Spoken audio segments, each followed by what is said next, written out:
the cleanliness, the friendliness, I think the way in which the country has come to grips and dealt with its historic problems, the genocide of the 90s. And I don't think anybody who comes to Rwanda can fail to be but impressed by the way in which people are there.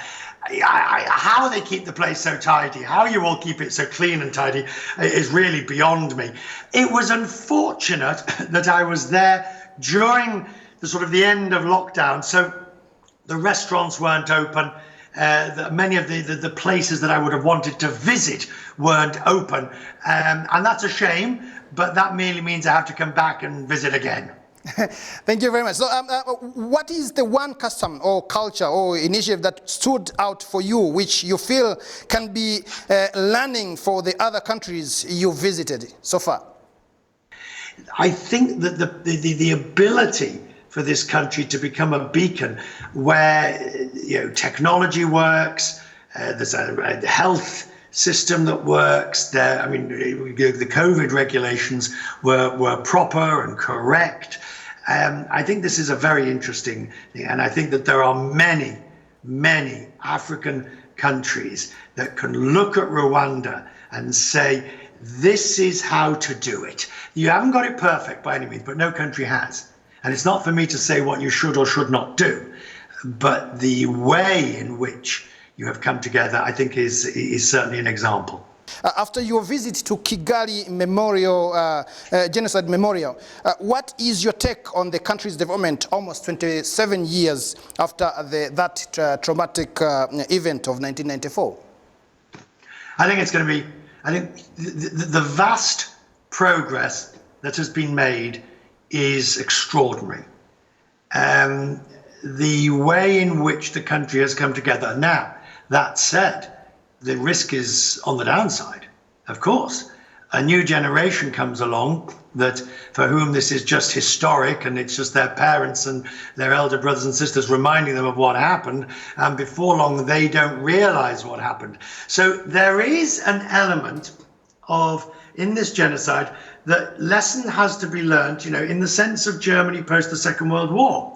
And that phrase that we constantly use about the First and the Second World War, lest we forget. And I think that that's going to be key, particularly for a generation that was born after. Because essentially you talk about 27 years, but that 27 years is countered by decades of animosity.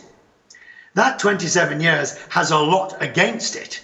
And ensuring that the bad doesn't start to grow again, or that the evil doesn't ferment and sprout, that's going to be the true test of the longevity. I believe you've got a chance to visit Rwanda's pride and joy, that is the Rwandan mountain gorilla. How was your first encounter with them? Extraordinary. I mean, to see them, to have them walk past you, they grabbed the arm of the ranger I was with, to see them and to realize this is the wild, these are real, these are our closest primates. It was breathtaking. I think it is impressive the way you protect them. I think it is impressive the way that you have looked after them during COVID. Mr. Richard, you are an icon of tourism around the world, and everyone would admit that. Now, over the years, tourism has become a pillar for Rwanda's economy. Given the picture that you saw in your destinations, you've been here, do you think Rwanda can compete on the tourism on the world stage? Yes, I do. I think your tourism offering is good. I think realistically, I wouldn't think about doing it in the near future, as long as COVID continues to be a problem. The reality is that you are in Africa, and the numbers in Africa are higher. And no matter how good Rwanda is, you've got to actually put it in the wider context.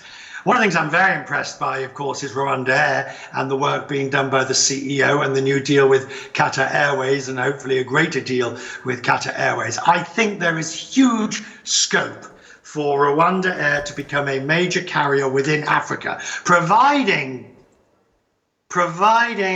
the government keeps its hands off. That's the first thing. Run it as an airline, not as a status symbol.